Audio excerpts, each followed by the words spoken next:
یہ تو سمجھے کہ ایک طرح سے گمراہی کا دروازہ کھولنے والی بات ہے. اس لیے کہ ہم جب نبی اکرم صلی اللہ علیہ وسلم کی تعلیم کے بارے میں بھی پڑھتے ہیں تو اللہ تعالیٰ نے کیا فرمایا ہے کہ علمہ شدید القویٰ ذو مرۃ فاستویٰ وہو بالافق الاعلیٰ. کس نے سکھایا نبی اکرم صلی اللہ علیہ وسلم کو؟ جبریل علیہ السلام نے. تو انبیاء رسول کبھی کسی امتی یا کسی ولی سے نہیں سیکھ سکتے تھے. اللہ تعالیٰ اس طرح نہیں سکھاتا تھا ان کو. اللہ تعالیٰ فرشتے کے ذریعے خود سکھاتا تھا، جیسے اللہ تعالیٰ نے جبریل علیہ السلام کے ذریعے نبی اکرم صلی اللہ علیہ وسلم تک وحی پہنچائی، یا ایک نبی ہی دوسرے نبی کو سکھا سکتا تھا جو رتبے کے اندر سمجھیں کہ ایک کم از کم ایک کیٹیگری کے اندر جو آتے ہیں. اور وہ کیا کیٹیگری ہے کہ سارے انبیاء بہرحال ان کی ایک اپنی کیٹیگری ہے. تو اس پر پھر علماء کہتے ہیں کہ خضر یا خضر یہ اللہ کے نبی تھے. اللہ تعالیٰ نے کسی قوم کی طرف ان کو بھیجا ہوگا. کس قوم کی طرف بھیجا واللہ عالم، ہمیں کوئی ذکر اس کا نہیں ملتا. تو یہ ولی نہیں ہو سکتے. اس طرح تو ولیوں کا درجہ پھر انبیاء سے بڑھا دیا جاتا ہے کہ پھر ولی تو انبیاء کو سکھایا کرتے تھے. پھر لوگ اس عقیدے پہ چل پڑتے ہیں اور ساری گمراہیوں کے دروازے کھلنا شروع ہو جاتے ہیں. اور اب اچھا یہ کہتے ہیں کہ خضر زندہ ہیں، وہ زندہ نہیں ہو سکتے، اس لیے کہ اللہ نے کیا کہا ہے، کل نفس ذائقۃ الموت، ہر جان کو موت کا مزہ چکھنا ہے. آپ صلی اللہ علیہ وسلم نے فرمایا تھا ایک موقع پہ کہ آج اگر موسیٰ بھی زندہ ہوتے تو ان کو میرا ہی اتباع کرنا تھا. یعنی وہ بھی آ کر، موسیٰ علیہ السلام بھی آ کر نبی اکرم صلی اللہ علیہ وسلم کی بیعت کرتے. تو اگر خضر زندہ ہوتے، نبی اکرم صلی اللہ علیہ وسلم کے زمانے تک زندہ ہوتے، تو پھر وہ آ کے نبی اکرم صلی اللہ علیہ وسلم کی بیعت کرتے، ان کے امتی بنتے. اور یہ اللہ نے کووننٹ لیا ہوا تھا انبیاء سے. ہم سورہ آل عمران میں پڑھ چکے ہیں یہ کووننٹ کہ جب کوئی میں نبی بھیجوں گا تو ان کو لازماً مدد کرنی ہوگی، تو میں ضرور اس کو سپورٹ کرنا ہوگا. تو وہ خضر اگر ایسے ہوتے تو پھر وہ آ کے بیعت کرتے. نہیں تو ہمیں کوئی ایسا واقعہ نہیں ملتا. اس کا مطلب ہے وہ انسان تھے، ان کا انتقال ہو گیا. بعض لوگ کہتے ہیں کہ وہ نبی نہیں تھے، فرشتے تھے. تو اس کی دلیل یہ ہے جو آگے ہم کو ملے گی کہ ایک بستی میں جب موسیٰ علیہ السلام اور خضر علیہ السلام گئے تھے تو وہاں بستی والوں سے دونوں نے کھانا مانگا تھا اور بستی والوں نے انکار کر دیا تھا. تو اگر خضر فرشتے ہوتے تو وہ کھانا نہیں مانگتے. ابراہیم علیہ السلام کے قصے میں یہ بات آتی ہے کہ جب فرشتے آئے تھے ان کے پاس، انہوں نے جب بچڑا ان کے آگے رکھا تھا تو فرشتوں نے نہیں کھایا تھا. سمجھ آ رہا ہے آپ کو میں کیا بتا رہی ہوں؟ تو لہٰذا اس میں پھر جو جید علماء ہیں ہمارے، انہوں نے کہا ہے کہ خضر علیہ السلام اللہ کے نبی تھے. اور بڑا ہمیں انٹرسٹنگ ان کا واقعہ ملتا ہے. انشاءاللہ جب وہاں پہنچیں گے تو اللہ کرے یاد رہے تو ڈسکس کریں گے. تو ٹھیک ہے، سمجھ آ گئی آپ کو بات کہ یہ ہے سارا سفر، اور اس کے پیچھے حدیث میں جو ڈیٹیلز جو ہم کو ملتی ہیں جس کا خلاصہ آپ کے آگے رکھ دیا. تو اب موسیٰ علیہ السلام کا یہ کیا سفر ہے؟ علم کا سفر ہے. اور ایک اور بات اس سے علماء نے یہ نکالی ہے کہ صرف کتابی علم جو ہے وہ کافی نہیں ہوتا جب تک کہ ہم کسی عالم کے آگے شاگرد بن کر نہ بیٹھیں. وہ یہ کہتے ہیں کہ جو لوگ صرف اپنی کتاب کو امام بنائیں گے، صرف کتاب کو استاد بنا لیں گے، وہ جتنی غلطیوں کا ازالہ کریں گے اس سے زیادہ بڑی بڑی غلطیاں کریں گے خود. کیا مطلب؟ کہ جتنی وہ بہتری کریں گے اپنی زندگی میں اور دوسروں کی زندگی میں، جتنا ان کو صحیح علم پہنچائیں گے وہ تو پہنچائیں گے، صرف کتابیں پڑھ کر بھی پہنچائیں گے، اپنی اصلاح کتابیں پڑھ کے بھی کر لیں گے، لیکن اس سے بڑھ کر غلطیاں کریں گے. اس لیے کہ اگر انہوں نے کوئی نتیجہ اخذ کیا ہوگا تو وہ کسی عالم کے آگے اس کو پیش نہیں کر سکیں گے کہ پتہ چلے کہ بھئی یہ جو میں نے نتیجہ اخذ کیا ہے یہ درست ہے یا نہیں ہے. تو اللہ تعالیٰ سے نعمتوں کی جب ہم دعا کریں، ایک نعمت مانگیں استاد، اچھا استاد، کہ رب زدنی علما، نہیں تو ہم دعا کرتے ہیں کہ اللہ میرا علم بڑھا دے. تو علم کیسے بڑھے گا جب تک استاد نہیں ہوگا؟ اتنی خوش قسمتی ہے انسان کی کہ انسان کے پاس کوئی ریفرنس ہو، کوئی ایسا استاد ہو، کوئی بات سمجھ میں نہ آئے ہم کہیں اچھا فلاں سے پوچھ کے بتاتے ہیں. الحمدللہ. تو اور دیکھیں اگر ہمیں یہ لگا کہ ہم سے بڑھ کر تو کوئی جاننے والا ہے ہی نہیں تو پھر تو یہ بڑا افسوس کا مقام ہے نا. اس کا مطلب ہے کہ ہمارا علم جو ہے وہ اسٹیگنیٹ کر گیا ہے، اب آگے ہمارا علم بڑھ نہیں رہا. تو دعا کیا کرے اللہ تعالیٰ مجھ کو ایسے لوگوں میں اٹھا بٹھا جو مجھ سے زیادہ جانتے ہیں. کیوں؟ تاکہ میرا علم بڑھے. ان سے سیکھیں اور اگر ان کو بتائیں جن کو نہیں آتا. تو علم اخذ کیا جاتا ہے، تلقی کیا جاتا ہے، اور کن کو بتایا جاتا ہے، سکھایا جاتا ہے کہ جو ضرورت مند ہیں. تو یہ ہمیں واقعہ مل رہا ہے کس طرح موسیٰ علیہ السلام ایک استاد سے سیکھنے کے لیے جا رہے ہیں. تو علماء خاص طور پہ آج کل وارن کرتے ہیں کہ دیکھیں کوئی گوگل یا ویکیپیڈیا کے تھرو ڈاکٹر نہیں بنتا، انجینئر نہیں بنتا، لیکن ریلیجس اسکالر سب بن جاتے ہیں. وہ باقاعدہ تو شیخ گوگل ہی کہنے لگ گئے اب تو ہر چیز خالی گوگل سرچ سے نہیں ملتی. اب گوگل پہ سرچ کرنا شروع کریں من مانا فتویٰ مل جائے گا. تو آن لائن شاپنگ خالی چیزوں کی نہیں ہوتی، فتووں کی بھی ہو رہی ہے. تو ضرور ایک استاد ہونا چاہیے، بلکہ ملٹیپل استاد ہونے چاہیے. دعا یہ کرنی چاہیے. اسی کے استادوں کی اپنی اپنی شخصیت ہوتی ہے، اپنی اپنی پرسنالٹیز ہوتی ہے، ان کی اپنی مختلف اسٹرینتھس ہوتی ہیں، ان کی اپنی ڈفرینٹ ویکنیسز ہوتی ہیں. تو انسان ڈفرینٹ لوگوں سے جب پڑھتا ہے تھوڑا سا ان سے لیتا ہے، تھوڑا سا ان سے لیتا ہے. ٹھیک ہے. الحمدللہ ڈاکٹر اسرار احمد سے ایسے آمنے سامنے بیٹھ کے تو نہیں پڑھا، ویسی کلاسز تو نہیں لیتے تھے، لیکن اللہ تعالیٰ نے موقع دیا ملاقات کا، بات چیت کا. ان کا اپنا انداز، ان کی اپنی ایک شخصیت. پھر الحمدللہ ڈاکٹر فرحت ہاشمی سے پڑھنے کا اتفاق ہوا. اللہ تعالیٰ ان کے درجے بلند کرے، ان کو قائم رکھے، اور ڈاکٹر اسرار کی اللہ تعالیٰ مغفرت کرے. ان کے ساتھ الحمدللہ باقاعدہ بیٹھ کے پڑھنے کا اتفاق ہوا. تو بالکل مختلف شخصیتیں تھیں دونوں کی. ڈاکٹر اسرار کی اپنی شخصیت ہے، ڈاکٹر فرحت کی اپنی شخصیت ہے. میرا کبھی کبھی دل چاہتا تھا ایک ڈبے میں دونوں کو ڈال کے اور ملا دوں. ایک ان کی ایک مردانگی اور ان کی سختی ڈاکٹر اسرار کی، بس 2 ٹوک بعد. وہ تو لٹرلی کہتے تھے کہ سمجھتے ہو تو سمجھو، ورنہ وہ جو آتا ہے نا سورہ توبہ میں کہ فتربصوا، اگر یہ ساری محبتیں تم کو اللہ اور رسول اس کے راستے میں جہاد کرنے سے زیادہ محبوب ہیں، احب الیکم الی اللہ ورسولہ وجہاد فی سبیلہ فتربصوا، تو جاؤ جا کے انتظار کرو. تو وہ یہ نہیں کہتے تھے انتظار کرو، کہتے جاؤ دفع ہو جاؤ. وہ یہ کہا کرتے تھے اللہ ایسوں کو ہدایت نہیں دیتا، ایسی بات کرتے تھے. اور ڈاکٹر فرحت نے یہی جب آیت پڑھ کے ہم کو تفسیر کرائی تو ان کی سویٹنس آپ ذرا سنتی، کہاں وہ سختی تھی اور کہاں یہ ان کا انداز تھا. تو الحمدللہ ان سے بھی سیکھا، الحمدللہ ان سے بھی سیکھا. تو دعا کرنی چاہیے اللہ تعالیٰ سے کہ اللہ ملٹیپل استاد میری زندگی میں آئیں، کئی استادوں سے میں سیکھوں. ان کی شخصیتوں سے بھی انسان سیکھتا ہے. بڑی بڑی انٹرسٹنگ شخصیتیں ہوتی ہیں استادوں کی، بڑے مزے کی ہوتی ہیں، اور اتنے پیارے ہوتے ہیں. اس قدر پیار آتا ہے اپنے استاد کے اوپر کہ دل چاہتا ہے کہ انسان دل میں بٹھا لے ان کو لے جا کر. ہر چیز ان کی اچھی لگتی ہے، نور برستا نظر آتا ہے ان کے اوپر سے، خوابوں میں آتے ہیں وہ. یہ حال ہو جاتا ہے انسان کا. تو یہ بہت خوش قسمتی، اور اللہ ہمیں نیک استاد دے، اللہ ہمیں متقی استاد دے. بات ساری یہ ہے اللہ ہمیں وہ استاد دے جن سے کہ اللہ اور اللہ کے رسول راضی ہوں. بات یہ ہے ساری. اور پھر علم کے اندر تو دیکھیں بعض دفعہ ہوتا ہے کہ ایک استاد سے محبت یا ان کی عزت کرنے کا یا ان سے سیکھنے کا مطلب یہ نہیں ہے کہ ہم اس استاد کو اللہ یا رسول کے درجے پر لے جا کر بٹھا دیں اور ہم کہیں کہ یہ تو کبھی غلطی کر ہی نہیں سکتے. ایسے تھوڑی کوئی ہوتا ہے، انسان ہے. بعض دفعہ وہ شروع جب کرتے ہیں اپنے علم کا سفر، پڑھانے کا سفر، تو وہ کوئی بات بتاتے ہیں، پھر علم کے سفر کے دوران ان کو اندازہ ہو جاتا ہے کہ میں نے جو شروع میں بتایا تھا وہ صحیح نہیں تھا.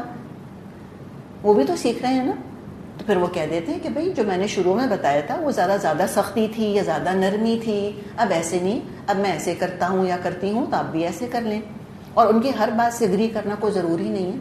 کیا پتہ استاد کا ایک پوائنٹ آف ویو ہو اور اس کے مقابلے میں ایک اور پوائنٹ آف ویو ہو، اور ہمیں استاد کا پوائنٹ آف ویو نہیں سمجھ میں آ رہا، ہم پوائنٹ آف ویو اے کے بجائے پوائنٹ آف ویو بی لینا چاہتے ہیں، لے سکتے ہیں اگر گنجائش ہے شریعت کے اندر. امام ابو حنیفہ رحمۃ اللہ علیہ کے اسٹوڈنٹ تھے امام محمد، امام ابو یوسف رحمۃ اللہ علیہ.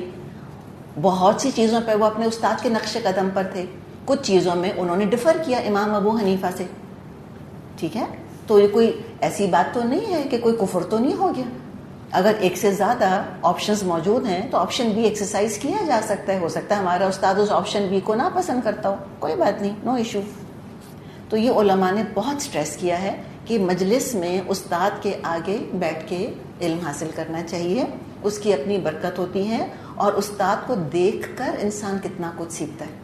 یہ تو آپ دیکھیں نا, صرف اس کو دیکھ کر, اس کو آبزرو کر کے کتنا کچھ انسان سیکھ لیتا ہے. تو اب موسیٰ علیہ السلام کی دیکھیں ہیوملٹی, کہ جب اللہ نے کہا کہ میرا فلاں بندہ تم سے زیادہ جانتا ہے, تو فوراً موسیٰ علیہ السلام نے کہا کہ اچھا میں اس سے کیسے مل سکتا ہوں. اصل عالم وہ ہوتا ہے جو مزید علم حاصل کرنا چاہتا ہے, اس کے اندر تکبر نہیں ہوتا. سب سے بڑی آفت جو کسی امت پر پڑ سکتی ہے, کسی انسان پہ پڑ سکتی ہے, کہ اس کو ایروگنٹ ٹیچر ملے, یا اس امت کے علماء متکبر ہو جائیں اور وہ کہیں کہ ہم سا ہو تو سامنے آئے, اور کہے کہ ہم سے پڑھو گے تم, اور خبردار تم کسی اور کے پاس گئے, اگر تم فلاں کے پاس جاتے ہو, تم فلاں کا درس سنتے ہو, یہاں مت آنا.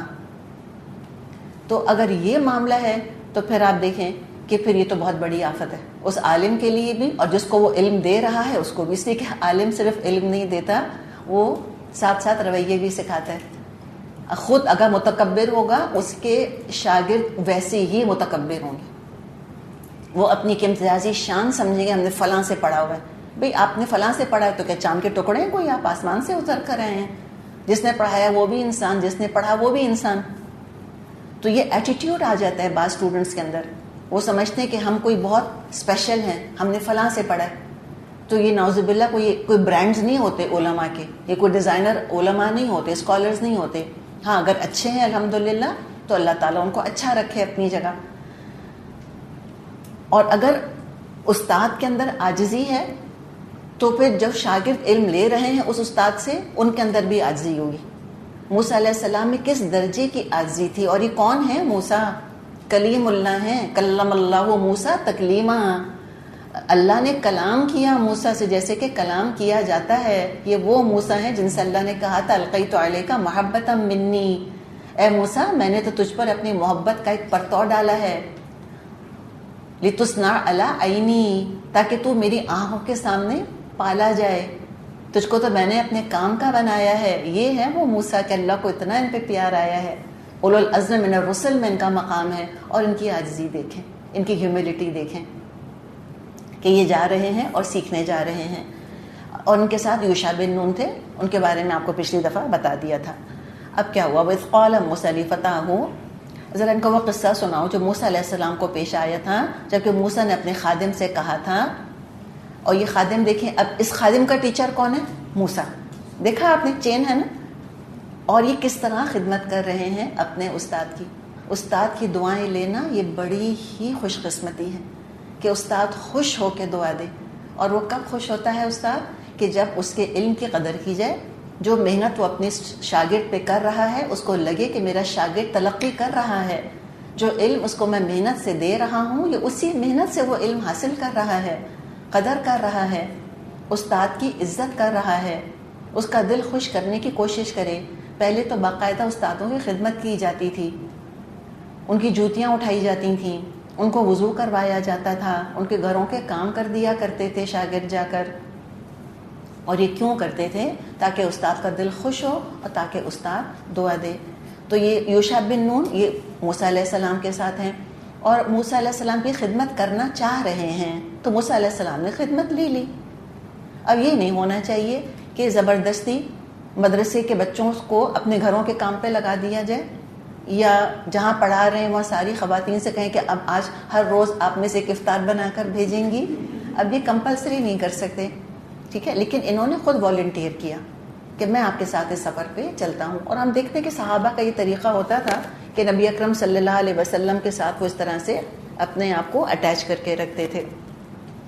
تو وہ ان کے ساتھ ہیں فتح ہو. تو کیا کہا موسیٰ علیہ السلام نے؟ لا ابرح حتی ابلغ مجمع البحرین, کہ میں تو چلتا ہی چلا جاؤں گا, میں تو ٹلوں گا ہی نہیں, یعنی سفر ختم ہی نہیں کروں گا. حتی ابلغ مجمع البحرین, یہاں تک کہ دو دریاؤں کے سنگم پر نہ پہنچ جاؤں. کون سے ہیں دو دریا؟ واللہ عالم. دیکھیں انہی چیزوں میں الجھنے سے اللہ نے ہم کو منع کیا کہ یہ کہیں گے کہ 3 تھے چوتھا کتا, 4 تھے پانچواں کتا, 6 تھے ساتواں کتا. اللہ نے کہا بھائی ان چکروں میں نہیں پڑو. یعنی اللہ نے تو بھائی نہیں کہا, مراد ہے کہ ہم اپنے لیے سمجھیں کہ ہمیں اس نمبر گیم میں جغرافیکل لوکیشنز کے اندر کہ وہ غار کہاں تھا، ٹرکی میں تھا، فلاں جگہ تھا، اس جگہ تھا. What difference does it make? Moral of the story پہ نظر رکھنی ہے. اور مورل آف دا اسٹوری کیا ہے کہ کہا تھا کہ میں تو ٹلوں گا ہی نہیں جب تک کہ میں ان دو دریاؤں کے سنگم پہ نہ پہنچ جاؤں. تو دو دریاؤں کے سنگم میں کیا خاص بات ہے؟ یہاں پر وہ خضر ملنے تھے ان کو. او امضیہ حقبا، ورنہ زمانے دراز تک چلتا رہوں گا. اب آپ بتائیے مجھ کو اس سے آپ کو کیا سبق ملا ایز اے اسٹوڈنٹ؟ جی استاد تو کوئی نہیں ہے یہاں پر ابھی تو. جی ڈٹرمنیشن، پکا ریزولو کہ یہ سفر میں شروع کر رہی ہوں اور میں اس کو پورا کروں گی انشاءاللہ تعالی. ان کا کہ لا ابرحو، میں ٹلوں گا نہیں حتی ابلغ مجمع البحرین او امضیہ حقبا، ورنہ میں چلتا چلا جاؤں گا. میں تو سالوں سال چلتا رہوں گا. یہ علم کا سفر ہے. تو یہ اسٹوڈنٹ کے اندر یہ ڈٹرمنیشن ہونا چاہیے. آتے ہیں ایڈمیشن لینا ہوتا ہے کسی کورس کے اندر، افی آتے ہیں، ہاف ہارٹیڈ آتے ہیں، اور پہلا ٹیسٹ آنے سے پہلے وہ چھٹ چکے ہوتے ہیں. تو یہ تو کبھی بھی نہیں سیکھ سکیں گے ایسے لوگ. اپس اینڈ ڈاؤنس آتے ہیں سفر کے اندر، نشیب و فراز آتے ہیں سفر کے اندر، غیر معمولی صورتحال پیدا ہو سکتی ہے جیسے کہ ہماری ہو گئی ہے. لیکن جو علم کے لیے آ گیا وہ اپنا سفر کبھی بھی نہیں چھوڑتا آدھا. وہ کبھی آدھے راستے سے مڑ نہیں جاتا، وہ کبھی ٹھٹک نہیں جاتا، وہ کبھی بھٹکتا نہیں ہے. وہ چلتا رہتا ہے کہ جب تک پورا نہیں ہوگا میں چھوڑنے والوں میں سے نہیں ہوں. اب کیا ہوا؟ فلما بلغا مجمع بینہما، جب وہ سنگم پر پہنچے. کس سنگم پہ؟ دو دریاؤں کے سنگم پہ. نسیا حوتہما، اپنی مچھلی سے غافل ہو گئے. مچھلی کیا نشانی تھی؟ کہ اس دو دریاؤں کے سنگم پہ وہ مچھلی جو ہے وہ نکل کر چلی جائے گی، یہ نشانی تھی، اور یہیں پر ان کو ملاقات کرنی تھی. فاتخذ سبیلہ فی البحر سربا، اور وہ نکل کر اس طرح دریا میں چلی گئی جیسے کوئی سرنگ لگی ہوئی ہو. تو جو مردہ مچھلی زندہ ہو کر سرنگ سی بنا کر، اب دیکھیں مچھلی تو سپلیش کر کے چلی جاتی ہے نا، یہ مچھلی جب پانی میں گئی تو ایک ٹنل کی طرح چلتی چلی گئی. یہ بھی بڑا اسٹرینج طریقہ تھا اس کا. تو اس نے ایک عجیب طرح سے ٹنل بنایا پانی کے اندر اور پانی میں چلی گئی. اچھا یہ یوشع بن نون نے دیکھا تھا، یہ آگے ہم کو پتا چلے گا. موسیٰ علیہ السلام نے نہیں دیکھا تھا. موسیٰ علیہ السلام ایک جگہ پہنچے تھے، تھکن کی وجہ سے آنکھ لگ گئی تھی، وہ سو گئے تھے. یوشع بن نون انہوں نے دیکھا تھا کہ مچھلی پانی میں چلی گئی. سوچا ہوگا اچھا ابھی اٹھتے تو میں بتاتا ہوں ان کو، پھر ان کو یاد نہ رہا. اب کیا ہوا؟ فلما جاوزا، آگے جا کر جب دونوں آگے بڑھ گئے. جاوزا کیا؟ ایک اپوائنٹڈ جگہ سے آگے نکل جانا. قال علی فتاہ، موسیٰ علیہ السلام نے اپنے خادم سے یعنی اس لڑکے سے کہا، آتنا غداءنا، لاؤ ہمارا ناشتہ. لقد لقینا من سفرنا ھذا نصبا، آج کے سفر میں تو ہم بری طرح تھک گئے ہیں. اب بتائیں ایز اے اسٹوڈنٹ کیا ریلیٹ کیا آپ نے؟ کیا چیزیں ریلیٹ کریں؟ تھکن کا. جی علم کا سفر تھکانے کا سفر ہے. من طلب العلا سہر لیالی، جو اعلیٰ درجے چاہتا ہے پھر وہ راتوں کو جاگے، اور جو بغیر مشقت کی اعلیٰ درجے پانا چاہتا ہے اس نے تو بالکل محال چیز کی دراصل تمنا کی ہے، وہ ملنے والا نہیں. یہ burning the night lamp, burning the night oil, یہ تو طلب علم کا لازمی حصہ ہے. نیند پر کمپرومائز کرنا، آرام پہ کمپرومائز کرنا. اور دوسری چیز، پڑھنے بیٹھے نہیں کہ بھوک لگی نہیں. لگتی ہے بھوک؟ ہاں کتنی بھوک لگتی ہے نا، خاص طور پہ جو گھر میں بیٹھ کے آن لائن اسٹوڈنٹس پڑھ رہے ہیں، اللہ ہی رحم کرے ان کے اوپر. تو اس لیے کہ یہاں تو ہم بھوک لگے تب بھی نہیں کھا سکتے، وہاں تو کہتے ہیں چلو آدھے گھنٹے کا درس سن لیے، چلو کچھ کھاتے ہیں، بھوک لگ رہی ہے، چلو ذرا چائے پی لیتے ہیں، فریش ہو جاتے ہیں. تو یہ بھوک کا لگنا اور پھر یہ تھکن کا ہونا، یہ تو علم کے سفر کی لازمی چیزیں ہیں. اور دوسری چیز کیا ہوئی؟ دیکھیں چل تو کب سے رہے تھے، لیکن جب اپوائنٹڈ جگہ سے آگے بڑھے تو تھکن کا احساس ہوا. آپ بھی سنتی رہتی ہیں 12 بجتے ہی آپ کو لگتا ہے اب تو ہم بہت تھک گئے. بتائیں مجھے ہوتا ہے کہ نہیں ہوتا؟ ہوتا ہے نا. اگر آپ سے کہا جائے نا کہ آج 12:30 تک کلاس ہے، آپ 12:30 تک فریش رہیں گی. لیکن جب آپ کو پتہ ہے کہ 12 بجے کلاس اوور ہونی ہے اور 12:05 بھی ہو جاتے ہیں، وہ 5 منٹ آپ سچی بات ہے ایز اے اسٹوڈنٹ ہم سب ریلیٹ کر سکتے ہیں کہ وہ 5 منٹ کتنے بھاری پڑتے ہیں انسان کے اوپر. ٹھیک ہے, تو وہ جب آگے بڑھے تو کہا کہ بھئی ہم تو بہت تھک گئے. قال, خادم نے کہا, یوشع بن نون نے, ارأیت, کیا آپ نے دیکھا, اذ اوینا الی الصخرہ, جب ہم نے چٹان کے پاس آرام کیا تھا, جب ہم چٹان کے پاس ٹھہرے تھے, فإنی نسیت الحوت, تو دیکھا تھا آپ نے کیا ماجرا پیش آیا, مجھے مچھلی کا خیال نہ رہا. وما انسانیہ الا الشیطان ان اذکرہ, اور شیطان نے مجھ کو ایسا غافل کر دیا کہ میں اس کا ذکر کرنا آپ سے بھول گیا. واتخذ سبیلہ فی البحر عجبا, اور مچھلی تو عجیب طریقے سے نکل کر دریا میں چلی گئی. تو بتایا کہ ہم اوور شوٹ کر گئے ہیں اس جگہ سے, مچھلی تو پانی میں وہاں چلی گئی تھی. تب سوچنے کی بات دیکھیں کہ یہ ہے کہ کیا یوشع بن نون کو حیرت نہیں ہوئی کہ مردہ مچھلی زندہ ہوئی اور پانی کے اندر سرنگ لگا کر وہ ایک طرح سے تیرتی چلی گئی؟ حیرت نہیں ہوئی ان کو؟ آپ بتائیں. تو بات یہ ہے کہ موسیٰ علیہ السلام کے ساتھ رہتے رہتے کتنے معجزے وہ دیکھ چکے تھے کہ ان کے لیے پھر کوئی خاص حیرت کی بات یہ تھی نہیں. اتنا خاص حیرت انگیز منظر نہیں تھا جیسا کہ عام انسان کے لیے ہوتا.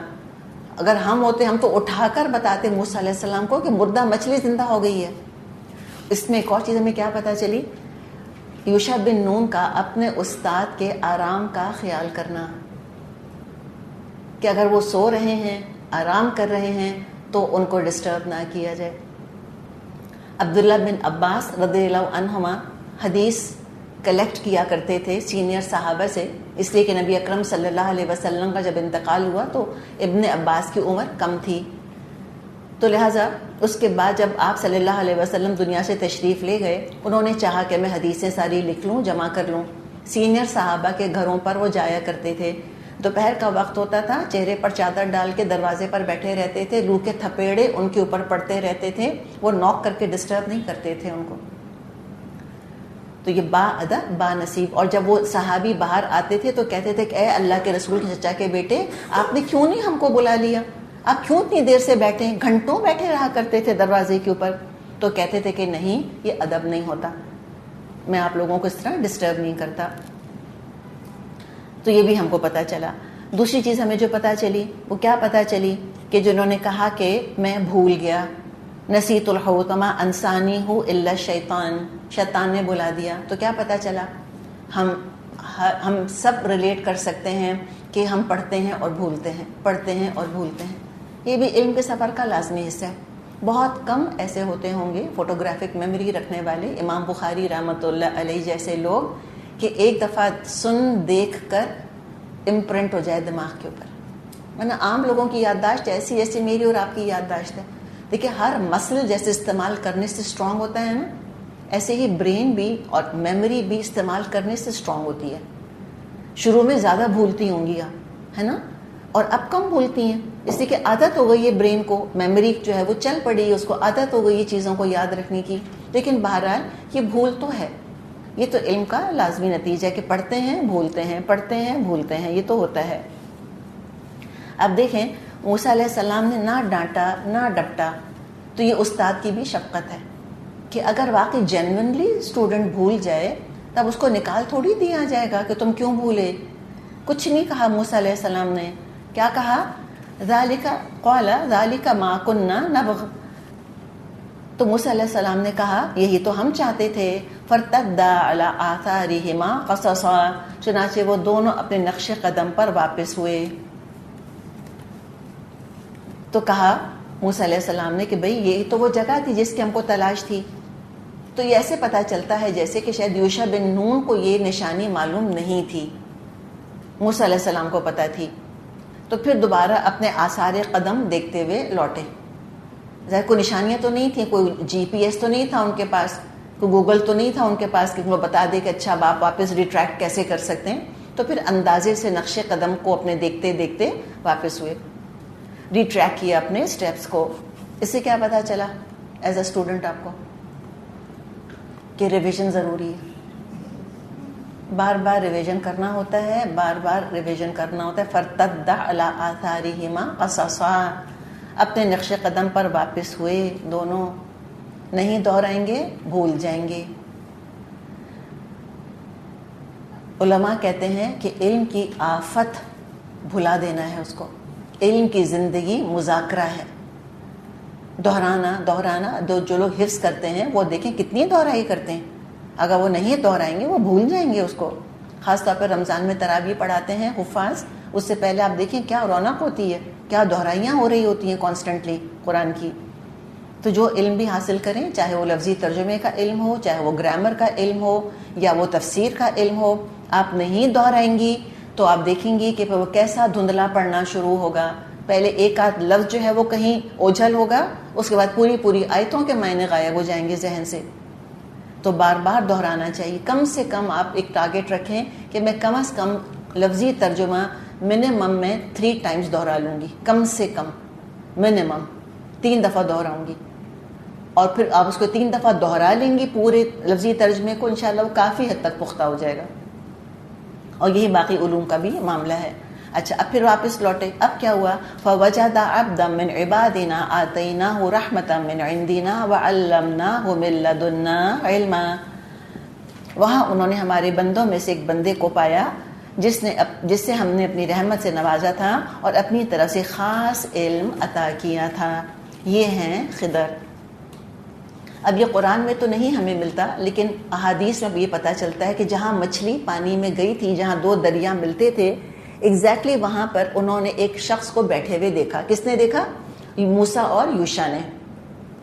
وہاں گئے اور موسیٰ علیہ السلام نے ان کو سلام کیا, کہا السلام علیکم. اور تمام آسمانی مذاہب میں یہی طریقہ رہا ہے تحیہ کا, گریٹنگ کا. جیوز بھی کہتے ہیں شلوم علیکم. علیکم تو پتہ نہیں کہتے ہیں کہ, لیکن شلوم, ان کے شلوم لفظ آتا ہے نا, شلوم علیکم. ہم کہتے ہیں السلام علیکم. کرسچنس کے اندر ایک لیٹن فیز ہوا کرتا تھا جو وہ اب تک استعمال کیا کرتے تھے, اب تو نہیں کرتے. اس کا مطلب بھی تھا کہ تم پر سلامتی ہو. یہ 3 ہی ہے نا مونوتھئسٹ ریلیجنز, تو ان سب کے ہاں سلام کا طریقہ یہ ہے. تو جب یہ سلام کیا انہوں نے خضر کو, تو انہوں نے کہا خضر نے کہ تمہاری سرزمین میں کیا اس طرح سلام کیا جاتا ہے؟ تو موسیٰ علیہ السلام نے کہا ہاں. تو کیا پتہ چلا کہ خضر ایسی سرزمین میں رہتے تھے جو مشرکوں کی ہوگی, پیگنز کی ہوگی, لوگ سلام نہیں کرتے تھے وہاں پر. اور خضر موسیٰ علیہ السلام کو دیکھ رہے ہیں, تو انہوں نے دیکھا, ان کو کہا کہ تمہاری سرزمین میں کیا اس طرح سلام ہوتا ہے؟ تو انہوں نے کہا کہ جی. تو پوچھا خضر نے کہ تم کون ہو؟ خضر کو نہیں پتا تھا. اللہ نے حالانکہ اتنی چیزوں کا علم دیا تھا لیکن اس کا علم نہیں دیا. تو کسی کے اندر کوئی کل علم تو نہیں کسی کے پاس ہوتا, اتنا ہی علم ہوتا ہے جو اللہ دیتا ہے. لا علم لنا الا ما علمتنا, یہ تو فرشتوں نے کہہ دیا تھا. تو پوچھا کہ تم کون ہو؟ تو موسیٰ علیہ السلام نے کہا میں موسیٰ ہوں. تو پھر خضر نے کہا کہ اچھا موسیٰ من بنی اسرائیل, تم بنی اسرائیل والے موسیٰ ہو؟ تو خضر نے ان کا نام سنا ہوا تھا. دیکھیں تھے تو دونوں نبی, اگر ہم نبی ان کو مانیں, تھے تو دونوں نبی, لیکن بہرحال موسیٰ علیہ السلام کا رتبہ تو زیادہ تھا نبی کی حیثیت سے. ان کا نام تو اولو العزم من الرسل میں آتا ہے موسیٰ علیہ السلام کا. ان کی تو شان ہی کچھ اور ہے, نو ڈاؤٹ. اور زیادہ مشہور ہستیوں کے نام لوگوں نے سنے ہوتے ہیں, اور جو اتنے مشہور نہیں ہوتے ان کے نام نہیں سنے ہوتے. تو تھے تو ایک ہی لیگ میں, لیکن آبویسلی موسیٰ علیہ السلام کا مرتبہ تو ان سے زیادہ تھا. تو ان کی شہرت پہنچ چکی تھی خضر تک کہ اچھا تم وہ ہو موسیٰ جو بنی اسرائیل کے موسیٰ ہیں؟ تو انہوں نے کہا ہاں. اور پھر انہوں نے بتایا کہ میں خضر ہوں, اپنا بتایا. اللہ نے کیا کہا ہے؟ عبدا من عبادنا, ہمارے بندوں میں سے ایک بندہ. ان یوزول علم تھا لیکن کوئی بہت بڑی بات نہیں تھی اللہ کے لیے. عبدن, ایک بندہ ہمارے بندوں میں سے. آتیناہ رحمتا من عندنا, اللہ فرما رہا ہے کہ ہم نے اپنے پاس سے ان کو علم دیا تھا. وہ علم کیا تھا آگے کے واقعات سے پتہ چلے گا. اور کیا تھا؟ اپنے پاس سے یعنی کہ رحمت دی تھی اور علم دیا تھا. اچھا من لدنا, اس کا لٹرل ٹرانسلیشن ہوگا خاص اپنے پاس سے. ایک ایسے سورس سے اللہ نے ان کو علم دیا تھا جو کہ جس سے کہ باقی انسانوں کو اس سورس سے علم نہیں دیا جاتا. من لدنا علما. اس سے بھی پتہ چلا, علماء اشارہ یہ لیتے ہیں کہ پھر وہ نبی تھے, اس لیے کہ اللہ تعالیٰ انبیاء کو خصوصی طور پر سکھایا کرتا تھا, ایک خصوصی چینل کے ذریعے سکھایا کرتا تھا. تو اللہ تعالیٰ نے موسیٰ علیہ السلام کو شریعت کا علم دیا تھا, اور خضر کو اللہ تعالیٰ نے اپنی مشیت نافذ کرنے پر مامور کیا ہوا تھا، تقدیر کے فیصلوں کا علم دیا تھا. دیکھیے دو چیزیں ہیں، شریعت اور مشیت. شریعت سمجھتی ہے نا، عین کے ساتھ شریعت. مشیت حمزہ سے آتا ہے، میم شین یا حمزہ تا. مشیت کا اللہ کی مرضی. شریعت کے احکامات یہ عالم شہادہ میں انسانوں پر نافذ ہوتے ہیں. ٹھیک ہے. ایک اور طرح کے احکامات ہیں وہ جو اللہ تعالیٰ نے کائنات پہ نافذ کیے ہوئے، یونیورسل لاز، فزیکل لاز، یہ بھی اللہ کے احکامات ہیں. ٹھیک ہے نا. تو شریعت کے احکامات ہوتے ہیں. احکامات کون سے ہوتے ہیں؟ شرعی ہوتے ہیں اور کونی ہوتے ہیں. تو شرعی کونی احکامات یہ عالم شہادہ میں ہیں. اچھا، اس کے پیچھے سے کیا ہو رہا ہے جس کو ہم تقدیر کے فیصلے کہتے ہیں؟ غیب میں کچھ فیصلے ہو رہے ہوتے ہیں جن کا اثر دنیا میں ظاہر ہو رہا ہوتا ہے. تو وہ فیصلے کون کرتا ہے؟ وہ بھی اللہ ہی کر رہا ہوتا ہے. جو تقدیر کے فیصلے ہوتے ہیں، تو ان تقدیر کے فیصلوں کا کچھ علم اللہ تعالیٰ نے خضر کو دیا ہوا تھا. یہ اللہ تعالیٰ کے وہ تقدیر کے فیصلے امپلیمنٹ کروا رہے تھے. تو شریعت تو ظاہر پر عمل کرتی ہے، مشیت پردے کے پیچھے سے کام کرتی ہے. سمپل سی مثال سمجھیں ساری چیزوں کی.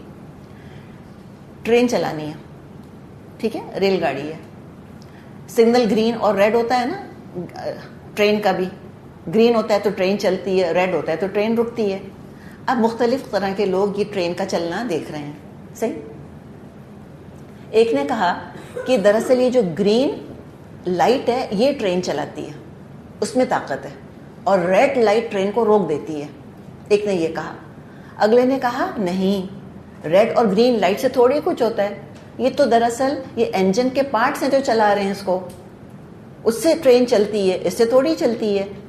تیسرے نے کہا نہیں، یہ تو الیکٹرک پاور سے یا اسٹیم پاور سے چلتی ہے، الیکٹریسٹی نہ ہو یا اسٹیم پاور نہ ہو تو یہ انجن کے پارٹس کام نہیں کر سکتے. یہ کہا.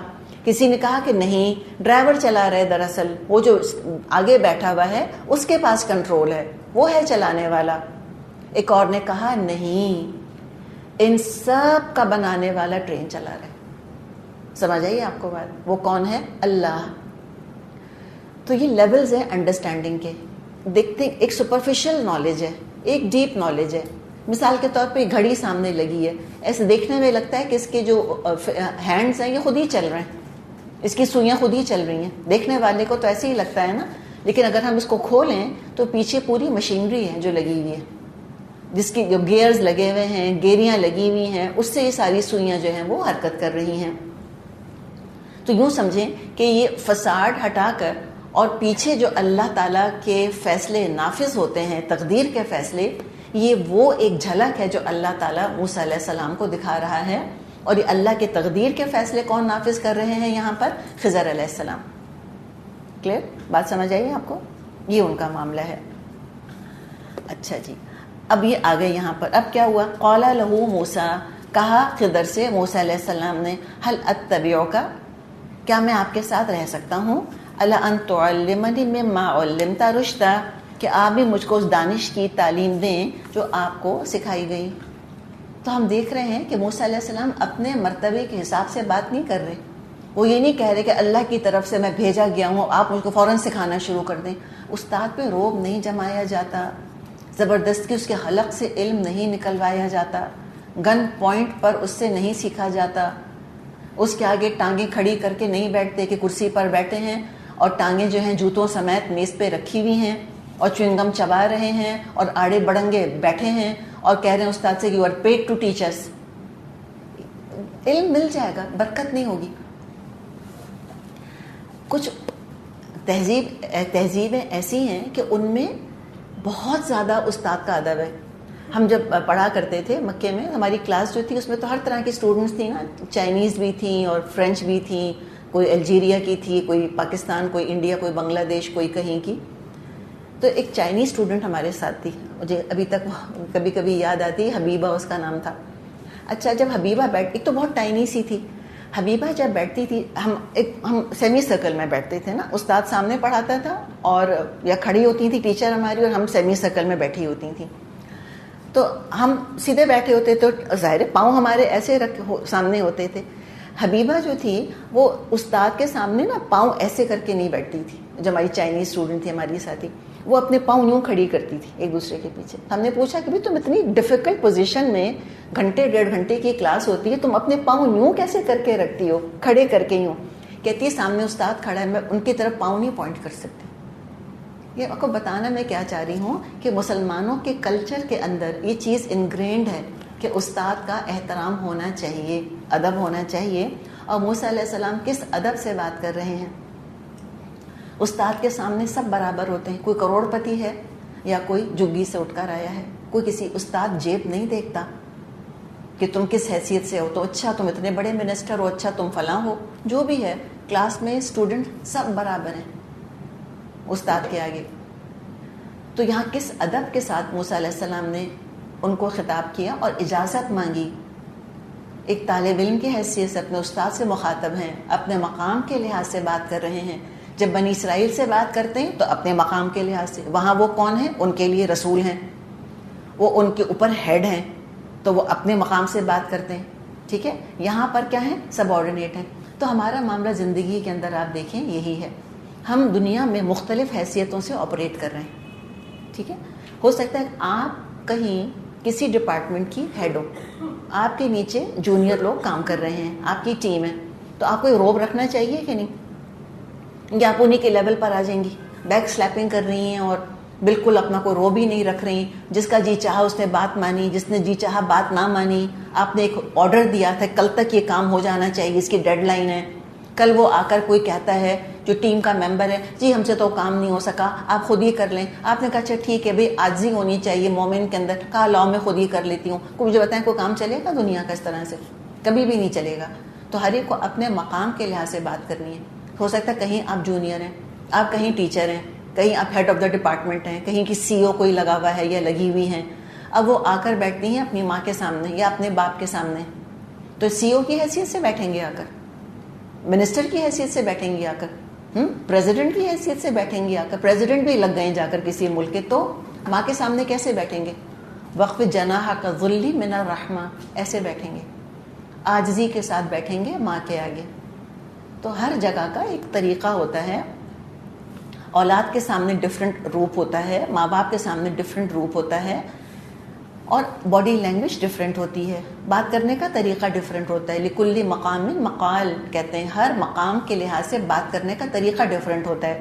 کہیں روب سے بات کرنی ہوتی ہے, کہیں آرڈر دینا ہوتا ہے, حاکمیت بتانی ہوتی ہے, کہیں عاجزی کا اظہار کرنا ہوتا ہے, کہیں نرمی اور کہیں سختی. ڈپینڈ کرتا ہے کیا مقام اس وقت ہم کو حاصل ہے, کس حیثیت سے ہم اس شخص سے بات کر رہے ہیں. تو بڑی عاجزی سے بات کری. تو کیا ہوا؟ قال, کس نے کہا؟ خضر نے کہا, انک لن تستطیع معی صبرا.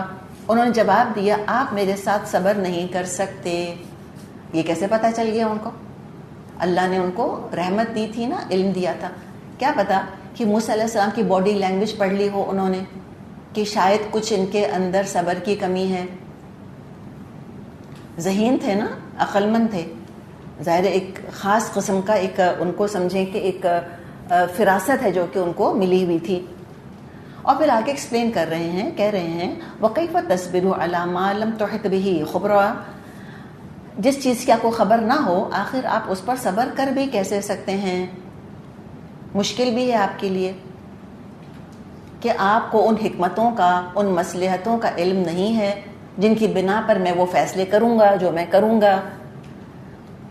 آپ کو تو پتہ نہیں ہے کہ جو میں فیصلہ کروں گا, جو کام کروں گا, اس کا مستقبل میں کیا نتیجہ نکلنا ہے, تو آپ شاید صبر نہیں کر سکیں گے. تو ہم دیکھ رہے ہیں کہ علم جو ہے بڑا صبر آزما سفر ہوتا ہے. بغیر صبر کے علم حاصل نہیں کیا جا سکتا. کسی نے کہا ہے کہ علم کو دن اور رات کی گردش کے ساتھ ساتھ تھوڑا تھوڑا کر کے علم کو حاصل کرنے کی کوشش کرو. علم یک مشت حاصل نہیں کیا جا سکتا, ایک جھپٹے میں یہ حاصل نہیں ہو سکتا. پانی بھی ہم پیتے ہیں تو پورا گلاس نہیں اونڈیل سکتے اپنے حلق میں ایک گھونٹ میں, گھونٹ گھونٹ کر کے پانی پیا جاتا ہے. تو علم بھی سالوں کا سفر ہے, مدتیں لگ جاتی ہیں کسی چیز کو اپنے گرفت میں لاتے لاتے, اپنی گرفت میں لاتے لاتے. تو کہا کہ آپ صبر کر نہیں سکیں گے. دیکھیں موسیٰ علیہ السلام کا پالا کس قوم سے پڑ رہا تھا بتائیے؟ بنی اسرائیل سے. صبر آزما قوم تھی کہ نہیں تھی؟ شدید صبر آزما قوم تھی. تو اللہ تعالیٰ نے پھر موسیٰ علیہ السلام کی تربیت کرا دی صبر کی. جس چیز کی موسیٰ علیہ السلام کو ضرورت تھی اللہ تعالیٰ نے ان کی ٹریننگ کا انتظام فرما دیا. تو کہا کہ بھئی آپ صبر کریں گی بھی کیسے؟ الا ما لم تحط به خبرا، اس چیز پر جس کا کہ آپ کو علم نہیں. قال، موسیٰ علیہ السلام نے فرمایا ستجدنی انشاء اللہ صابرا، کہ آپ مجھ کو انشاء اللہ صابر پائیں گے. تو یہ بتا دیا موسیٰ علیہ السلام نے کہ میں یقیناً صبر کروں گا، ولا اعصی لک امرا، اور میں کسی معاملے میں آپ کی نافرمانی نہیں کروں گا. یہ کمٹمنٹ دے دیا کہ سمعنا واطعنا والا کام کرنا ہوگا، سنیں گے اور مانیں گے اور نافرمانی نہیں کریں گے. تو ایک اور چیز کیا ایڈ ہو گئی اب علم کے سفر کے لیے؟ صبر کے ساتھ اطاعت. تو پیشنس اینڈ اوبیڈینس، صبر اور اطاعت علم کی شرطیں ہیں. اور ساتھ انشاء اللہ کہا موسیٰ علیہ السلام نے. اپنے نفس پر بھروسہ نہیں کیا، اللہ کے بھروسے پر، استاد کی اطاعت پر ڈٹرمنیشن ہے اور کمٹمنٹ ہے. اور ہم نے پیچھے بھی پڑھا تھا کہ اللہ تعالیٰ نے کہا تھا نبی اکرم صلی اللہ علیہ وسلم سے وَلَا تَقُولَنَّ لِشَيْءٍ إِنِّي فَاعِلٌ ذَلِكَ غَدًا إِلَّا أَن يَشَاءَ اللَّهُ، کسی چیز کے بارے میں یہ مت کہا کریں کہ میں وہ کام کل کر لوں گا. کیا کہیں؟ انشاء اللہ. تو تمام انبیاء ایک ہی طرح کام کیا کرتے تھے، سیم ان کا طریقہ تھا آپریٹ کرنے کا. تو موسیٰ علیہ السلام نے بھی انشاء اللہ کہا. قال، خضر نے کہا فَإِنِ اتَّبَعْتَنِي، اگر آپ میری پیروی کر رہے ہیں، فَلَا تَسْأَلْنِي عَنْ شَيْءٍ حَتَّى أُحْدِثَ لَكَ مِنْهُ ذِكْرًا، تو مجھ سے کوئی بات مت پوچھیں جب تک میں خود اس کا آپ سے ذکر نہ کروں. تو یہ شرط رکھ دی کوئی سوال نہیں پوچھنا ہے. یعنی عام طور پہ علم سن کر حاصل کیا جاتا ہے نا، جیسے آپ سن کر علم حاصل کر رہی ہیں. یہ کون سا علم تھا جو موسیٰ علیہ السلام حاصل کر رہے تھے؟ یہ آبزرویشن والا علم تھا. یہ دیکھ کر علم حاصل کر رہے تھے، وہ پڑھا نہیں رہے تھے کلاس میں ان کو کوئی. اور انہوں نے کہہ دیا خضر علیہ السلام نے کہ جو کچھ آپ دیکھیں گے آپ سوال نہیں کریں گے. پتہ یہ چلا کہ علم کے سیشنز انٹریکٹیو نہیں ہوتے عام طور پہ. بس استاد پر بھروسہ کرنا چاہیے. جو سمجھ میں نہیں آ رہا یا غلط لگ رہا ہے اس کے بارے میں انتظار کرنا چاہیے کہ دیکھیں استاد کیا سبق سکھاتا ہے، اور جب بات مکمل ہو جائے اس کے بعد پوچھنا چاہیے. اپنی مرضی سے بیچم بیچ ڈسٹرب نہیں کرنا چاہیے. آپ صلی اللہ علیہ وسلم ایک موقع پہ صحابہ کو کچھ بتا رہے تھے، یعنی ہم کہیں کہ آپ ان کو سکھا رہے تھے، درس دے رہے تھے. ایک شخص بیچ میں بول پڑا، آپ نے کوئی جواب نہیں دیا، آپ اپنی بات کنٹینیو کرتے رہے. پھر بولا، پھر آپ نے جواب نہیں دیا. تھرڈ ٹائم بولا، پھر آپ نے جواب نہیں دیا. جب آپ نے اپنی بات مکمل کر لی اس کے بعد آپ نے کہا کہ وہ سوال پوچھنے والا کہاں ہے. تو ہمیں دل تو بہت چاہتا ہے اسٹوڈنٹ کا کہ ہر سیشن انٹریکٹیو ہونا چاہیے. پھر کہتے ہیں ہم تو وہ سوال ہی بھول جاتے ہیں جو اس وقت ہمارے ذہن میں آیا. بھی اگر وہ سوال بھول گئے تو امپورٹنٹ ہی نہیں تھا، بیکار کا سوال ہوگا، تبھی تو بھول گئے. اہم ہوتا تو یاد رہتا، یا ابھی نہیں یاد آ رہا تو کل یاد آ جائے گا. لیکن جب علم کی مجلس جم جائے، جب درس شروع ہو جائے، لیکچر شروع ہو جائے، بیچ میں نہیں روکنا چاہیے. اس سے ہوتا کیا ہے کہ استاد بھی ڈسٹرب ہوتا ہے، اس نے بھی اپنے ذہن کے اندر خیالات جمائے ہوئے ہوتے ہیں کہ اس سیکوینس کے ساتھ مجھے چلنا ہے. جب اس سیکوینس کو ایک دم بیچ میں روک دیا جاتا ہے، اور it comes to a grinding halt, بہت ساری باتیں استاد بھول جاتا ہے. یاد بھی نہیں رہتا کہ اچھا مجھے اب کیا کہنا تھا. بالکل لگتا ہے چڑیاں ہوتی ہیں نا، کسی کے ایک دم بیچ میں بول پڑنے سے لگتا ہے وہ ساری چڑیاں اڑ گئی ہیں جیسے. تو وہ بھی ڈسٹرب ہوتا ہے، اس کا بھی دل بند ہونے لگتا ہے. پھر کیا ہوتا ہے، ایک سوال کی وجہ سے سارے کا سارا جو فوکس ہوتا ہے وہ شفٹ ہو کے رہ جاتا ہے. سوال پر سوال، ایک نے سوال پوچھا، جواب اس کا دیا، اس جواب سے ایک اور سوال کسی کے ذہن میں پیدا ہو گیا، اس کا جواب دیا، پھر تیسری طرف چلا گیا. تو بات ڈائگریس ہو جاتی ہے، کہیں سے کہیں چلی جاتی ہے. جو سمجھ میں آ گیا الحمدللہ، جو نہیں سمجھ میں آیا لکھ لیں اگر وقت مل گیا، نہیں اگر لکھنے کا وقت ملا، سوال بھول گئے، کوئی بات نہیں. کیوں؟ اس لیے کہ علم میں دہرائی ہوتی ہے. جو سوال آج پیدا ہوا وہ کل دوبارہ پیدا ہوگا، اس وقت پوچھ لے انسان.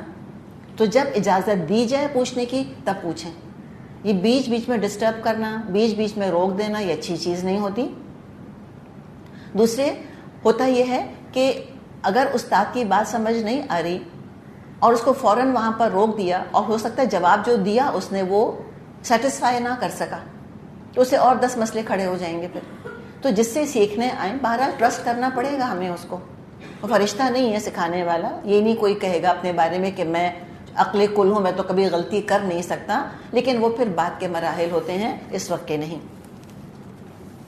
اب یہ سفر شروع ہو رہا ہے تو انہوں نے کہہ دیا, شرط لگا دی, کوئی چیز پوچھنا نہیں مجھ سے جب تک میں خود نہ بتاؤں. فانطلقا, دونوں چلے. اس سے کیا پتا چلا؟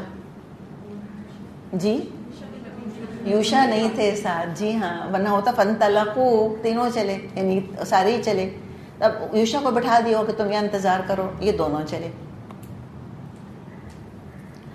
اب کیا ہوا؟ حتی اذا رکبا فی السفینۃ خرقها, یہاں تک کہ دونوں جب ایک کشتی میں سوار ہو گئے تو اس شخص نے کشتی میں شگاف ڈال دیا. اس کا بھی ہمیں بیک گراؤنڈ حدیث میں ملتا ہے. ایک سمندر کے کنارے پہنچے, کشتی کھڑی ہوئی تھی وہاں پر, تو وہ کشتی مچھیروں کی کشتی تھی. تو انہوں نے ان دونوں کو دیکھا کہ یہ سمندر عبور کرنا چاہتے ہیں, تو بغیر پیسوں کے یعنی بغیر کو معاوضہ لیے انہوں نے آفر کیا کشتی والوں نے کہ آئیں ہم آپ کو پار پہنچا دیتے ہیں. احسان تھا نا ان کا, یعنی فی سبیل اللہ انہوں نے ایک کام کیا. جو اللہ نے ان کو نعمت دی ہوئی تھی کشتی, اس کو انہوں نے اپنی دنیا کے لیے تو استعمال کیا ہی کیا, لیکن ایک حصہ فی سبیل اللہ بھی کیا, صدقہ کیا کہ بھئی مسافر ہیں کھڑے, اور پتہ ہے وابن السبیل تو کتنا آتا ہے قرآن کے اندر کہ مسافروں پہ تمہیں خرچ کرنا ہے. تو کہا کہ دو بیچارے مسافر کھڑے ہیں, ان مچھیروں کو کیا پتا کہ یہ کون ہستیاں ہیں, ایک خضر ہیں اور ایک موسیٰ ہیں. ان کو تو 2 مسافر نظر آئے, ان کو ترس آیا, ان کے دل میں خدا خوفی تھی, انہوں نے کہا بھئی یہ تو بیچارے مسافر ہیں, پیسے بھی نہیں ہیں, تو بغیر پیسوں کے بغیر معاوضے کہا کہ آئیں آپ کشتی میں بیٹھ جائیں, ہم آپ کو پار اتار دیتے ہیں.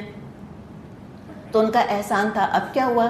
کشتی میں جیسے ہی بیٹھے کیا کیا خضر نے؟ اس کا ایک تختہ توڑ دیا, خرقہا, پانی آنے لگ گیا کشتی کے اندر. اب موسیٰ علیہ السلام must have been shocked out of his skin. کتنے وہ حیران ہوئے ہوں گے کہ ایک تو ان کا احسان اتنا بڑا ہمارے اوپر سے آپ نے تختہ اس کا جو ہے وہ توڑ دیا. بس بول پڑے, قال اخرقتها لتغرق اهلها, کہ آپ نے اس میں شگاف ڈال دیا تاکہ آپ سب کشتی والوں کو ڈبو دیں. لقد جئت شیئا امرا, یہ تو آپ نے بڑی سخت حرکت کری. 2 چیزیں اس کے اندر, ایک پازیٹیو ایک نیگیٹو. پازیٹیو کیا کہ موسیٰ علیہ السلام یہ نہیں کہہ رہے کہ آپ نے کشتی میں شگاف ڈال دیا, پانی کشتی کے اندر آ رہا ہے, میں ڈوب جاؤں گا, اپنی فکر نہیں ہے. یہ رسول کا معاملہ ہوتا تھا ہمیشہ دوسروں کی فکر. کہہ رہے کشتی والے ڈوب جائیں گے, ان کو فکر دوسروں کی تھی. اپنی ذات پر ہمیشہ دوسروں کو فوقیت دینے والا ہوتا ہے رسول, اور پھر مبلغ کو بھی ایسا ہونا چاہیے. نمبر 1, یہ تو پازیٹیو بات. نیگیٹو بات کیا کہ کہا کہ اخرقتہا, چلو اتنا ہی کہہ دیتے کہ آپ نے تو ایک تختہ نکال دیا اس کا, لیکن ساتھ میں سیکنڈ گیس بھی کر رہے ہیں, لتغرق اہلہا, اس لیے کیا آپ نے کہ ڈوب جائیں کشتی والے. یہ بدگمانی کری. اور دیکھیں جب استاد سے بدگمانی ہو جائے کہ مشکل ٹیسٹ ہم کو فیل کروانے کے لیے دیے جا رہے ہیں, تو پھر مجھے بتائیں پھر تو کوئی چاشنی نہیں بچی نا, پھر تو کوئی ریلیشن شپ ہی نہیں بچا. جس ریلیشن شپ کے اندر شک آ جاتا ہے, جس میں باہمی اعتماد نہیں رہتا, وہ پھر ریلیشن شپ فائدہ مند نہیں رہتی. تو بہتر ہے کہ اس کو ختم کر دیا جائے. قرآن کے ساتھ ریلیشن شپ کیسی ہے ہماری؟ لا ریب فیہ, اس میں کوئی شک ہے ہی نہیں. کبھی شک نہیں کرتا مومن, نہ اپنی کتاب پر اور نہ اپنے استاد پر. استاد کون؟ ہمارے رسول صلی اللہ علیہ وسلم. تو ہم بھی جب جا کر کسی سے علم حاصل کریں تو پھر ہم جس پہ ٹرسٹ کریں نا اس سے علم حاصل کریں. جس کی ریپوٹیشن ہمیں پسند نہیں آ رہی, جس کے بارے میں ہم سیٹسفائی نہیں ہیں, پھر نہ جائیں اس کے پاس, فائدہ نہیں ہوگا.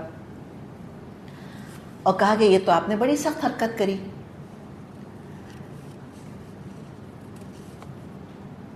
تو یہاں پر ہم نے دیکھا کہ جو موسیٰ علیہ السلام کی عدل کی حس تھی, بہرحال وہ پریشان تو ہو گئی.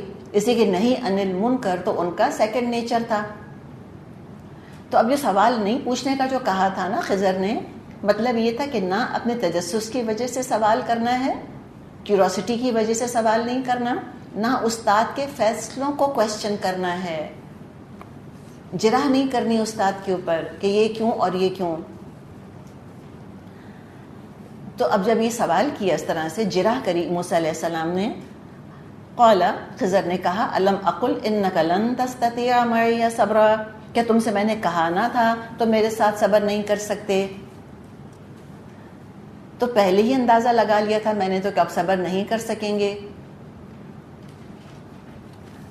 تو کہا کہ میں نے کہا تھا کہ تم صبر کر نہیں سکو گے. تو موسیٰ علیہ السلام شرمندہ ہو گئے.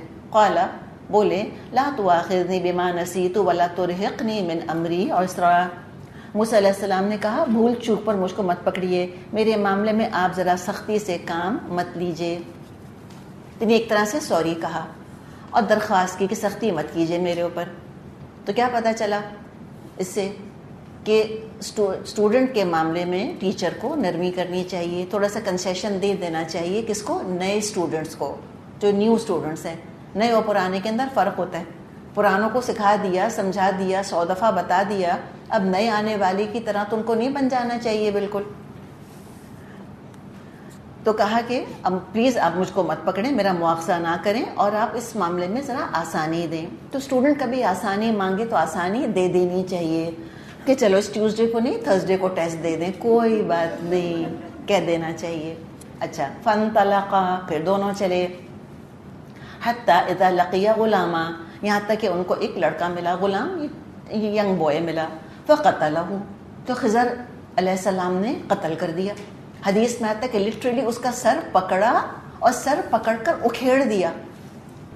موسیٰ علیہ السلام دیکھ رہے ہیں. آپ یہ سوچیں کیا حال ان کا ہوا ہوگا، قتل ناحق آنکھوں کے سامنے دیکھ رہے ہیں. قال، کہا اقتلت نفسا زکیۃ بغیر نفس، آپ نے بے گناہ کی جان لی حالانکہ اس نے کسی کا خون نہیں کیا تھا. نفسا زکیۃ، کوئی قصور نہیں تھا اس کا، کوئی شریعہ کا لا اپلائی نہیں ہو رہا تھا. آپ نے اس نے بغیر اس کے کہ اس نے کسی کو قتل کیا ہو، آپ نے اس کو قتل کر دیا. لقد جئت شیئا نکرا، یہ تو بہت ہی برا کام کیا. اب یہ امرا سے زیادہ سختی ہے نکرا کے اندر. بہت برا کام کیا آپ نے، قتل ناحق. یہ معمولی کام نہیں ہے جو کہ آپ نے کیا. تو اب آگے ہم دیکھیں گے کہ آگے پھر خضر نے کیا جواب دیا. تو یہاں تو الحمدللہ ہمارا پارہ مکمل ہوا. اب آپ بریک لے لیں، پھر انشاءاللہ ہم آگے چلیں گے. 16 پارہ آپ لائی ہیں تو پلیز اس کو کھول کے رکھ لیجیے گا اپنے سامنے.